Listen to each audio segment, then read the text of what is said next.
Welcome to the Susan LoPresti Wellness Mind, Body, and Soul podcast. This is the go-to space for midlife and mature women who are ready to reclaim their health, boost their energy, and live long, vibrant, and purposeful lives. Each week, we dive deep into natural wellness, holistic healing, anti-aging strategies, and healthy lifestyle habits to help you feel your best physically, emotionally, and spiritually. Whether you're navigating menopause, working through chronic conditions, or simply wanting to age gracefully and intentionally, this show is your sanctuary for science-backed insights, powerful stories, and soul-nourishing inspiration.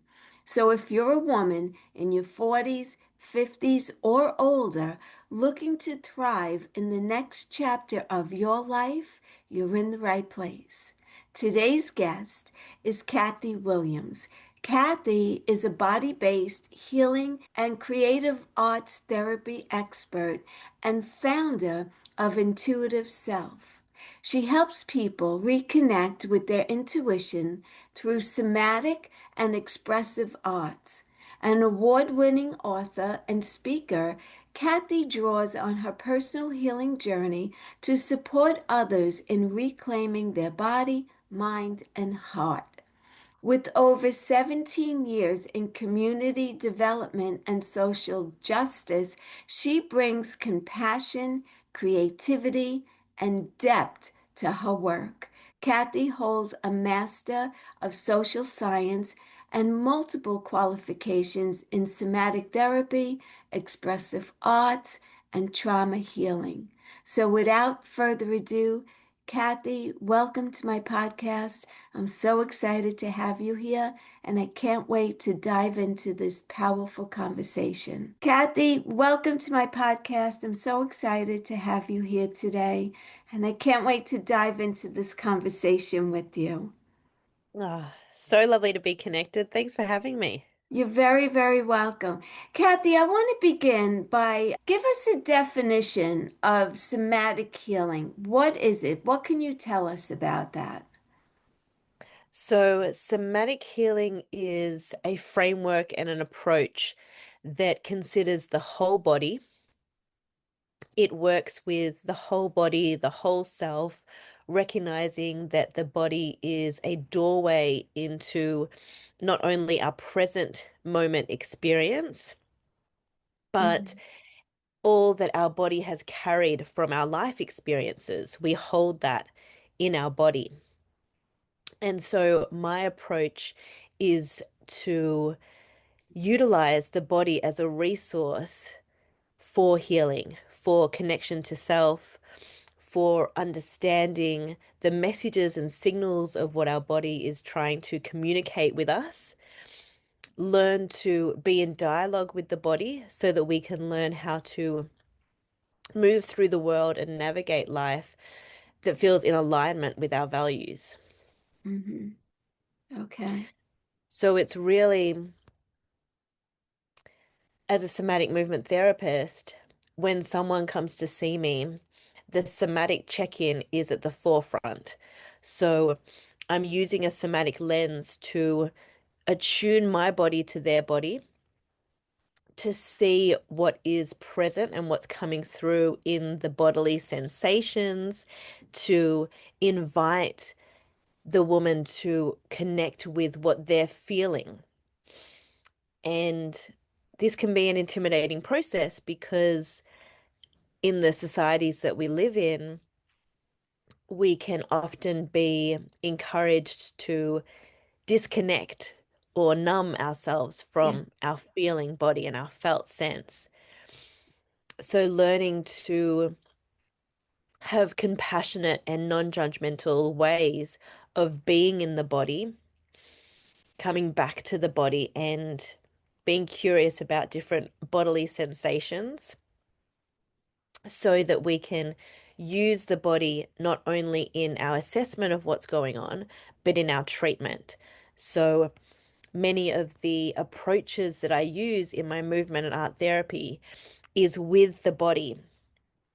So getting people to presence the body in the space, become aware of how these different emotions or stories or memories rise through our bodily sensations, and then finding safe ways to be with that through somatic touch and movement release work.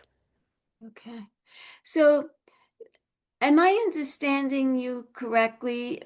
Like, you actually can pick up the other person's emotions of where they're at, like physically? What, or did I not hear that correctly? No, that's beautiful. Oh, So, my part of my work is to presence the body in the space okay. and get people curious about what emotions are present and rising to the surface. But it's not my job to interpret what's happening for them. Mm-hmm.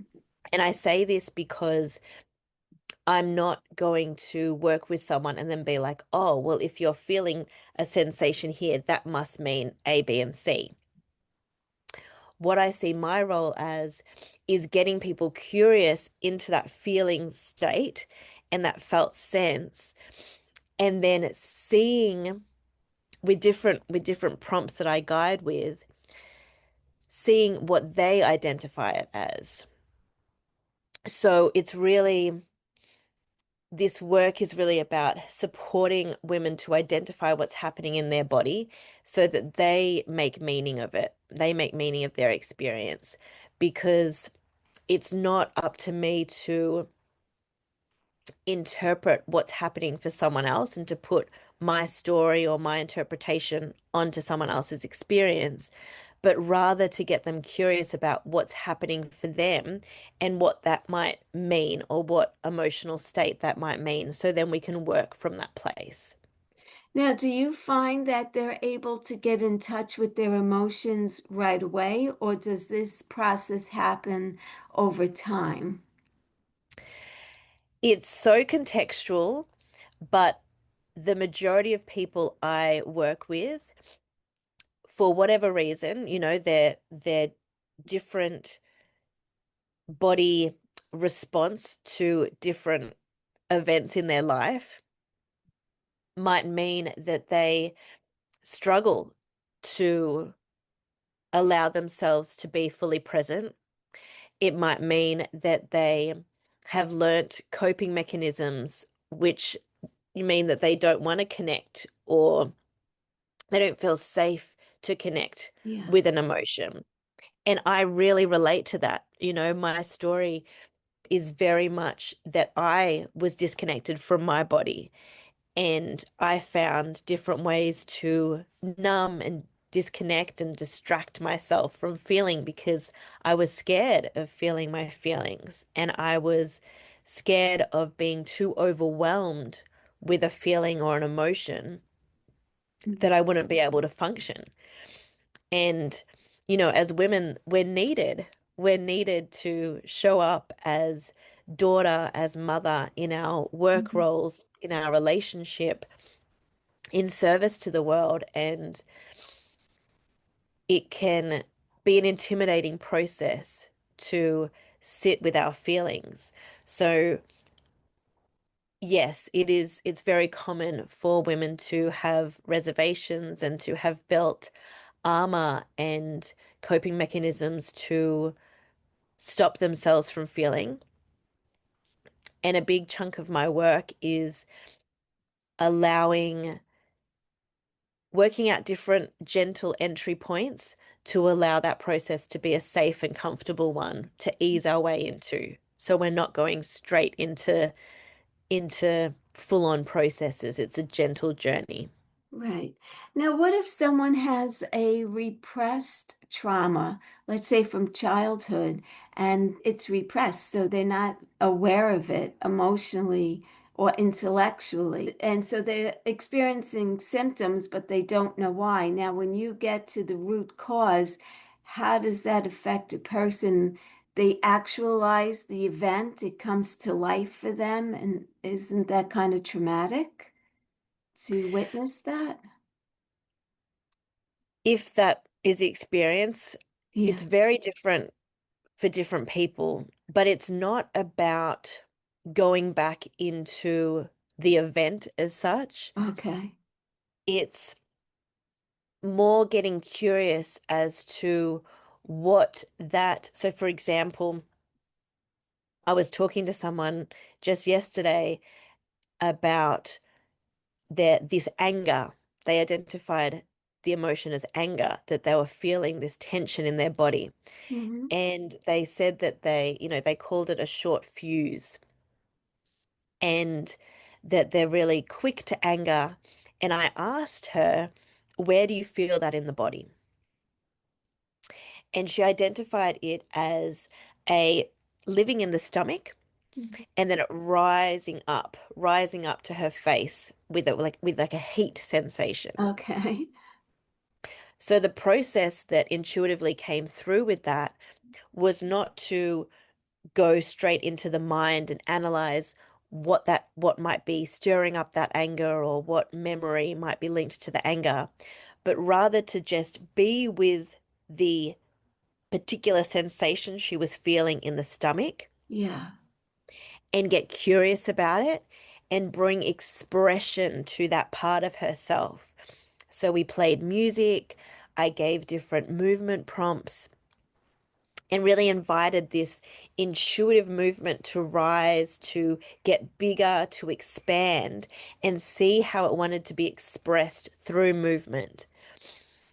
And I did this in a particular way where it was only, I think it was only 5 or 6 tracks. So we had a 20-minute container of giving expression to the body. And, part of the philosophy is when we move when we move our body, we're changing the psyche. So we're changing our relationship to that emotional state. Yeah. And so different movements came through. She was able to give expression to actually, rather than repressing it and feeling shame for feeling that emotion, which of course women, have been taught shame. Instead of repressing it, we actually were able to platform it, give it center stage, so to speak, give it expression through the movement, release part of it, get curious about what was there to be more known to her. And then after the movement, we continued the exploration out onto the page with different colors, lines, and shapes. That's where I bring in the creative arts therapy. Yes. And we gave that emotion a chance to express what it wanted to express. And what came through wasn't a memory, but was just this dialogue with self of wanting to be more heard. Oh, So that's an very. example of being curious about an emotion and a sensation, but Right. not necessarily bringing up a re-traumatizing event, but rather just seeing what's there that wants to be more known to you. Yeah, that makes sense. Okay, thank Does you it? for Good. clarity. Yes, thank you. So tell me, what does healing mean to you personally, and how has your own journey that you went through, how has that shaped your work today? Tell us about your healing journey. Oh, that's a beautiful inquiry. Healing, my my understanding of healing is that there's no arrival point. So it's not a linear journey. It is very much a curiosity to be with all parts of ourselves. And for me, it's been about learning to be really loving and compassionate to all parts of myself, welcome all parts of myself, all emotions, and not judge myself for how I'm feeling.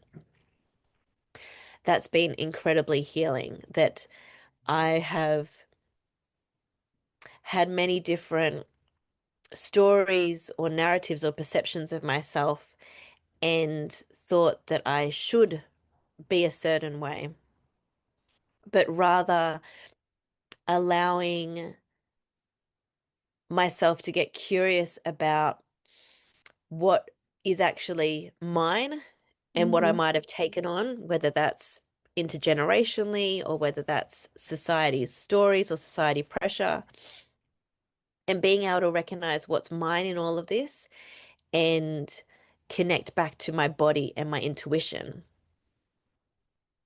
So part of my story is that I lived very much in my head. So I was disconnected from my body because I was afraid to feel, and I kept myself really busy. I was in this overproductive do, never take time for myself, never take a break, and never really pause to feel. And it was in that state of being that I started to make choices for myself that weren't connected to my intuition. So one of those pathways was meeting a man and finding myself in a romantic relationship with them where I really ignored that little voice inside me and the feelings in my body that didn't feel comfortable in this relationship. And I started to notice that my intuition was present and I had, like a twisted gut feeling, and I felt very small in the presence of this person. But I kept on letting my mind say, give him the benefit of the doubt and, oh no, you're overthinking this. And I sort of bypassed all of those feelings of anxiety, which I recognize much later now as my body giving me sort of warning signals. Yes. And in that relationship, I definitely disconnected from my intuition. I made myself really small, and I started to to dwindle. I started to be a different version of myself. And it took me a long time to recognize that I was in a toxic dynamic and a psychologically abusive relationship. And I believe that that was the biggest catalyst for me going on my healing journey of starting to befriend my intuition again. Yeah. And in my book, one of the first chapters is on intuition. And I share an extract from a journal that I kept shortly after I left him, where I wrote a letter to my intuition. And Susan, the start of this letter is me actually apologizing to my intuition Yeah. because I thought that she had abandoned me, but I had actually stopped listening to her. So it was through this process of learning to befriend my intuition, having the courage to connect with her and dialogue with her and not be so afraid of feeling my feelings anymore, that I was able to, I guess, reconcile with my intuition. And it started me on my journey of learning to work in partnership with my body rather than against it. Now, did this happen after you left the relationship that you got in touch with your intuition again? I believe that my intuition has always been there, Yeah. but But you I were did a ignoring it in a way, right? Yeah. yeah. And so, yes, it was after I left that I really started this intentional work with my intuition. Yeah. I understand. Mm. Okay. So that's really interesting. And many women that are in midlife, they find themselves facing either emotional or even physical transitions. So, what are some of the first steps that a woman should take toward their authentic personal growth, during this time? What would you advise? Mm. I'm really big on approaching everything with non-judgmental curiosity. Okay, that's good. I feel like curiosity is our friend. When we approach in this way, it means that we're not judging how we're feeling. We're not judging our body image, our approach to life. We're just getting curious about what's there. And in this way, we can start to create space to be with our feelings and reconnect with our body. And my story and my work is very much on getting curious about the body and befriending our intuition because I feel like it's all interlinked. When we get to know our intuition and know that she's an ally, she's in our corner, we can call upon her to support us to navigate life with, to help us make decisions that feel more aligned with us. Yeah. So I would start with curiosity first and foremost. Mm-hmm.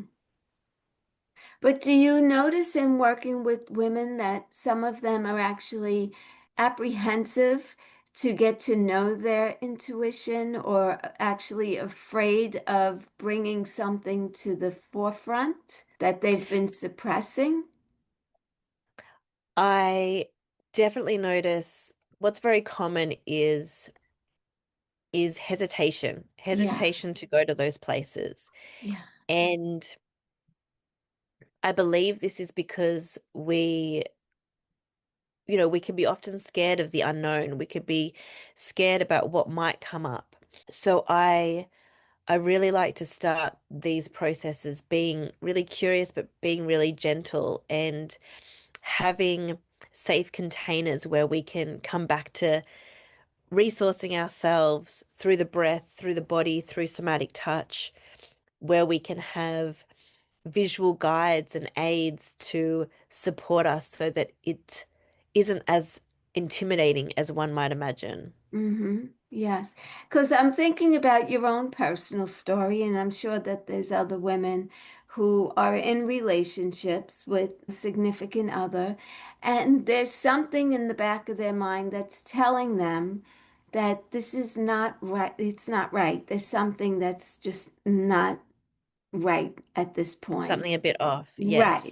And yet they're hesitant to face the truth about it and move forward. So they remain stuck in that relationship because there's a saying about the devil you know is easier than the devil that you don't know. So you know what you have and you don't know if you let that go, what's the next step? And so women's a lot of times will stay stuck in a relationship or a situation, even a job that they're unhappy at. Yes, because that's such a beautiful saying because we do go to what is familiar. Yeah, If that love, even if it's abusive and it's unhealthy, if that is familiar, we know what we're going to get with that. yeah, So a big part of this work as well, when I invite women to start reconnecting with their body and reconnecting with their intuition, this process is about learning to trust that they have an internal compass and they have internal wisdom and internal guidance that they can trust. And trust takes time to build, yes. but and I know through my own journey that it took a lot of conversations with my intuition to build that trust, to regain that trust with her. But I do believe that when you start that process, you're enhancing your intuition, but through that, you're also enhancing your confidence. You're enhancing your belief in yourself. Hmm. And it is a process, but it's so possible. And I think I really want to make that known and to say that is that those places where we can trust and we can believe again and we can feel strong in our sense of self. That is Yeah. all possible. Yeah. So, how can we begin as women to release old stories or wounds that may be holding us back from evolving into our fullest selves? Oh, there's so many beautiful ways to start. So, in my book, Body Wisdom, I really encourage a variety of different modalities because we have different learning styles. We have different things that we're drawn to. Mm-hmm. Some people might be really comfortable with being in the body and using movement. Some people might have a journal practice where they feel more comfortable with the writing side of things. Yeah. Some people might not have words to give expression to their story right now, but they more comfortable putting different colors, lines, and shapes on paper, for example. And I encourage these creative self-discovery processes because I believe that we can tap into something with the psyche that, yes, is going into that unknown space, Mm-hmm. but there's also great wisdom there. So instead of analyzing and, sitting down and being like, okay, what's my story? We can start with what is most present right now. So we're all in different seasons of life. We've all had different life experiences. One of the things that I start with is, what has the most charge for you right now? It Okay. might be a particular area of life where you've got tension. It might be a really strong emotion that's really like, sitting really heavy in Yeah. your body. It might be a really strong desire for something. So usually when I ask, what's most alive for you right now? What has charge for you right now? When we sit with that and we open to that, something will come. Women will intuitively be led on something that's like, oh, that's what it is. That's the big one. And let's let that surprise ourselves. Yeah. Like we might have it in our mind, oh, it's my job. My job, I'm really hating my job at the moment. My boss is really giving me grief. Mm-hmm. But that's coming from the mind. What is it that's actually got charge? And using that example, it might not be the job so much, but it might be that there's an inner frustration that they're overgiving.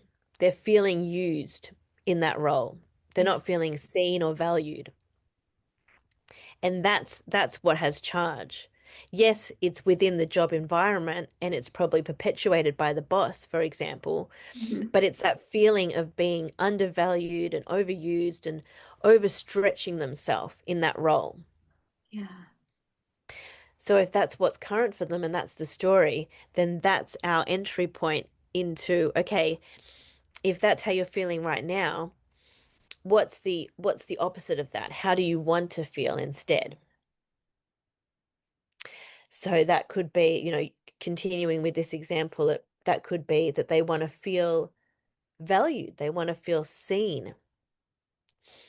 And maybe the next inquiry, and it's what I love about my work is, Susan, is that I get to work with a variety of different women in all seasons of life and move quite intuitively with what feels right to support them with. Yeah. So, your example with the woman and her boss and not feeling seen, what would you recommend? Does she go speak to the boss and have a conversation with them and or or does she handle it on her own in some other way? So that example, I would start with the feeling. So that feeling of being undervalued and overstretched. Yeah. And we would give expression to that feeling. We would find that feeling in the body. We would allow it, give it permission to take up some space. We'd get curious about how it wanted to move and express and be heard. Then we might dive into how she is undervaluing herself. Rather than going external, we Yes. would go internal. And in, how is she undervaluing herself? How does she not see her own self? Yeah. Because that might then be leading to the example that she sets for how other people treat her, for Yes. example. So we're really in this relationship where we're giving ourselves permission to feel. We're learning different strategies to give ourselves expression, but then also regulate ourselves in the emotion. We're identifying different habits or behaviors or patterns that we're doing to ourselves and replacing them with compassionate ways of being. So we might not actually get to the external for quite some time. And by external, I mean the action of taking a stance against the boss, for Right. example, because we do the inner work first, and then that transforms what we then do externally. Right. Excellent. Okay. And so self-compassion really plays a huge role in the whole healing process. Absolutely. I feel Yeah. like it's number one. Yeah. Like we speak about self-love and it's probably all, it's all under the same umbrella, but this way of being compassionate with ourselves, it's it's not judging how we're feeling. It's not overanalyzing how we're feeling. It's allowing ourselves to be and being kind to ourselves. We're not kind enough to ourselves. No. I was about to say that it's a lot easier for a woman to show compassion to other people before she actually shows compassion for herself. Yes, yes, so true. Yeah. So let's go on and talk about somatic dance movement therapy. Can you explain what somatic dance moving therapy is all about and how does it differ than traditional talk therapy? Mm. So again, it's really having the body at the forefront, having that somatic check-in and giving ourselves permission to move in an expressive way. So it is, I in my line of work, I use the term intuitive movement. Hmm. So I'm not dictating how someone should move. There's no choreography, for example, but rather with this body work of growing our awareness of our body, getting curious about different bodily sensations, and seeing the body as a whole rather than just, top heavy, we are able to start to feel the inner impulses of our body. And so the intuitive movement is following the impulses of how the body might want to move or express or release or give expression to different parts of the body. And through that intuitive movement, through following the impulses, that's when the dance comes through. Hmm. And I I try to avoid the term dance just because we all have our own internal relationship to that word.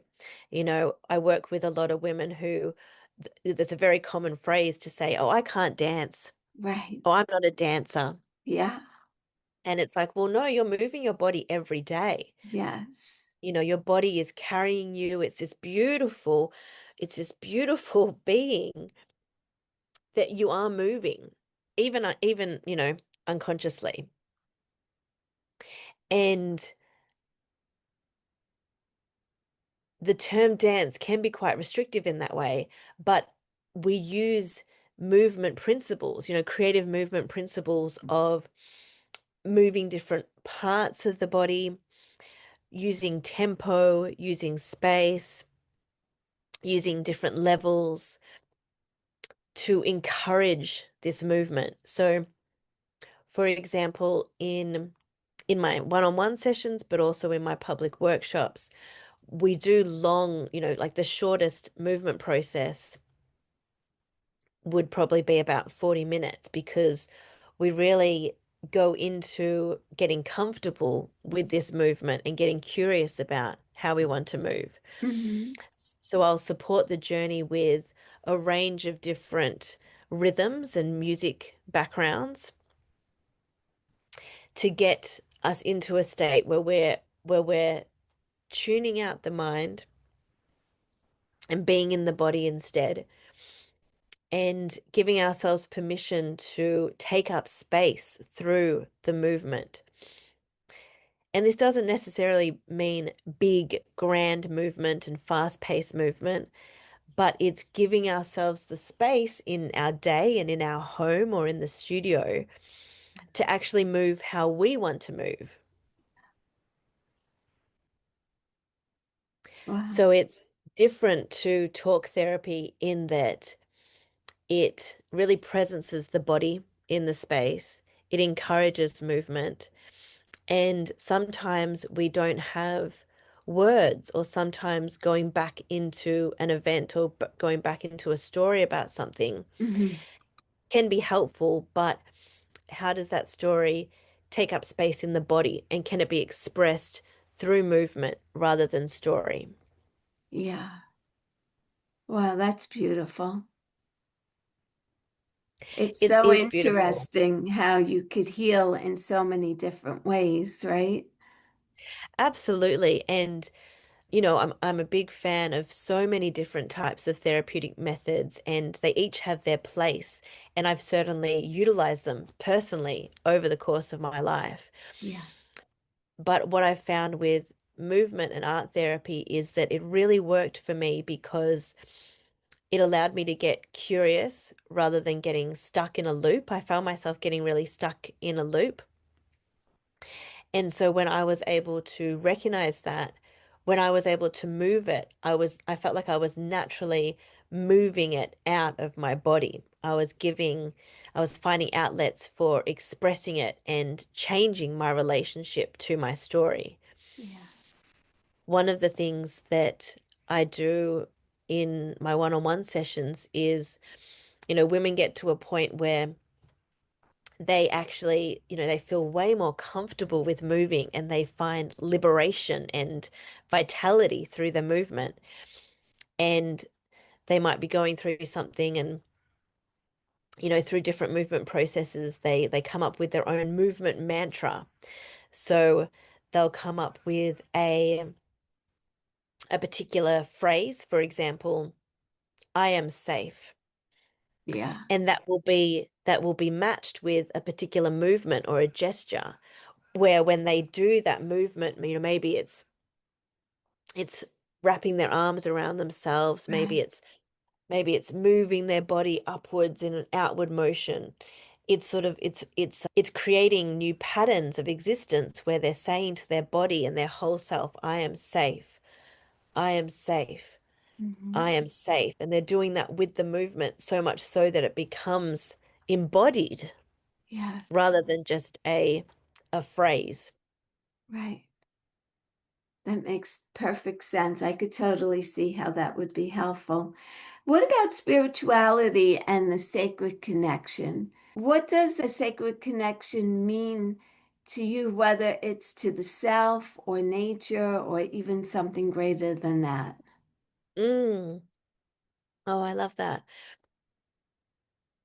So I think one of the through lines with my work is that it is about connection, Right.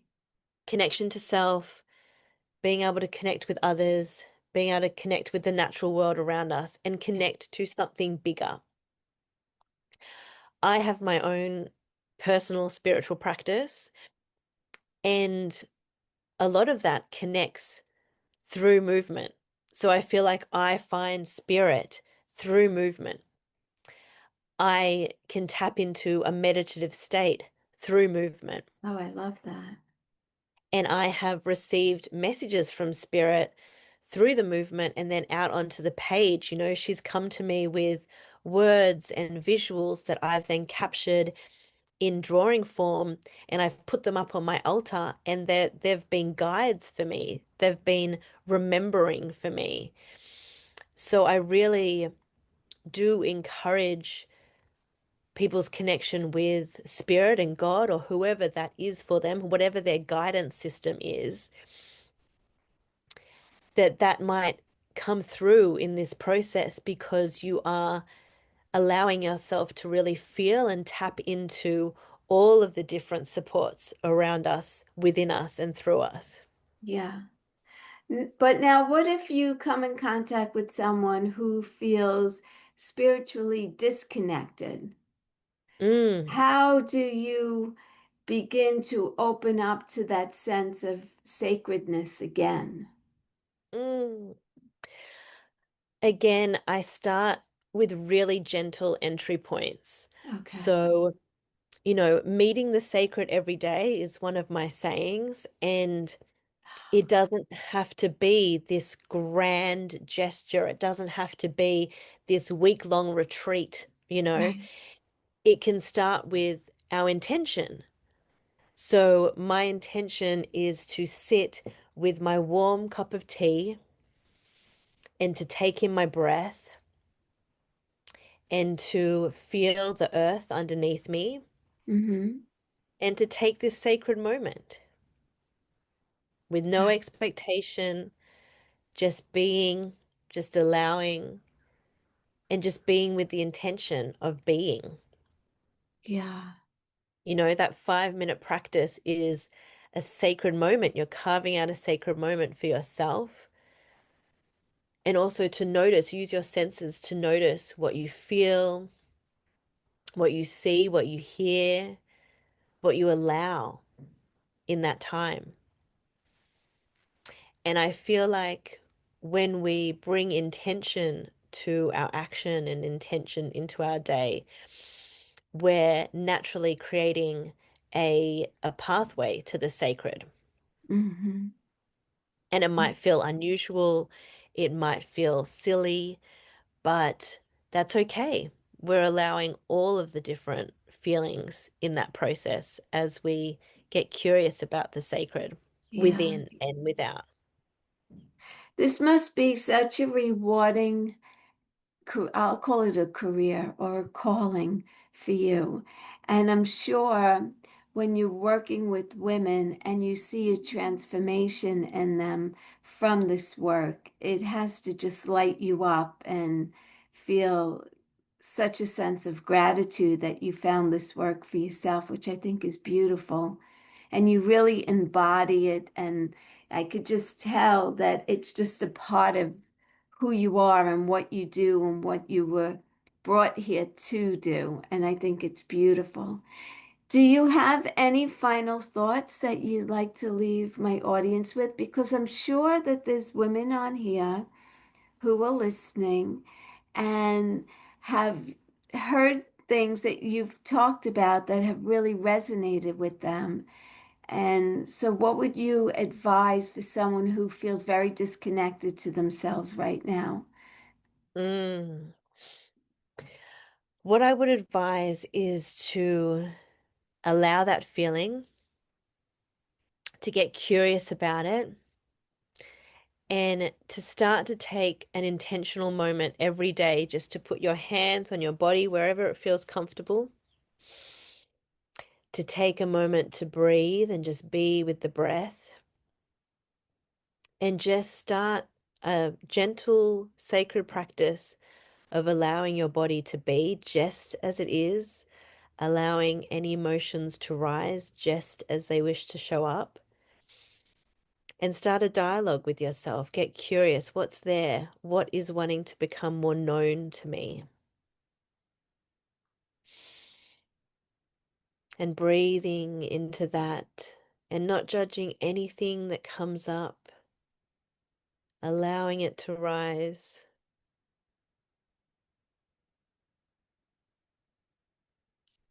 And you might want to note something down. You might want to start a journal of words or drawings. You might feel different sensations come alive to you, and just allow yourself to follow any impulses to adjust, to move, to stretch. And as the days go on and this practice builds and develops, maybe this turns into putting on one of your favorite tunes and allowing your body to gently move in response, Mm-hmm. and I just could getting use that curious right and now. inspired. Yeah, Kathy, that would one be other my advice. question I want to ask you because you said to ask, what do I need right now or what am I feeling right now? How do you know that the answer that's coming up is coming from inside of you and not just from your head? Like, how can you discern between the two? Mm. Yes, I get this question a lot in different contexts and different forms. Yeah. And I would say most of the time, what is coming up will probably come from your head. Okay. And that's okay, because Okay. that's the mind doing its thing. It's doing its familiar thing. We were talking Yeah. about, what's familiar and what's comforting and what's our go-to. But I would get curious about there might be an immediate thing that comes to mind, but just taking a pause, and it doesn't have to be, a long pause, but just taking a pause just to check in and be like, mm, is that what my body wants? And just seeing, with that question, with that inquiry, what is the response from the body?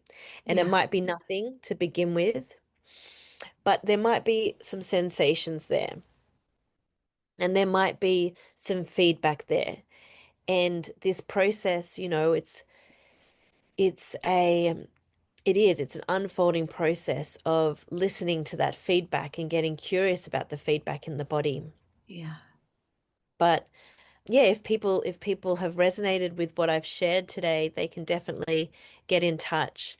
I offer free 1 hour long sessions where we tune in with each other and get curious about what's present in their life and what season they're moving through, and how these kinds of processes can support them in their journey. So where can people find you, Kathy? My website is intuitiveself.com.au, and all the information on my workshops and my sessions and my free discovery calls are there. I've also got access to my shop, which has my book and lots of free resources for people to explore. Can you send me the links for that and I will put it in the show notes? So that, Absolutely. yes. Kathy, this was such an enlightening conversation with you. I love the work that you're doing. I love your energy. It's very calming, very soothing. And I think it's wonderful that you're doing this and helping so many women to navigate through life in an easier, more effortlessly way. So that's beautiful. Oh, thank you, Susan. Thank you for Yes. this connection and your beautiful reflections. I receive them warmly. Thank you. It was such a pleasure to meet you. I'd love to have you on again. Beautiful. I look forward to it. Thank you so much for listening today. I hope that you enjoyed this episode. If you would like some additional information, please go to the show notes. I left all of Kathy's information in there. Appreciate you all so much. If you think that this episode could help someone who you know and love, please share it out with them. Also, if you're not currently following me, please be sure to subscribe to this channel. I drop a new episode every Tuesday at 9 a.m. Eastern Standard Time. Please leave me a comment. I love hearing your comments. Until the next time, be well, stay happy, and bye for now. Take good care, everyone.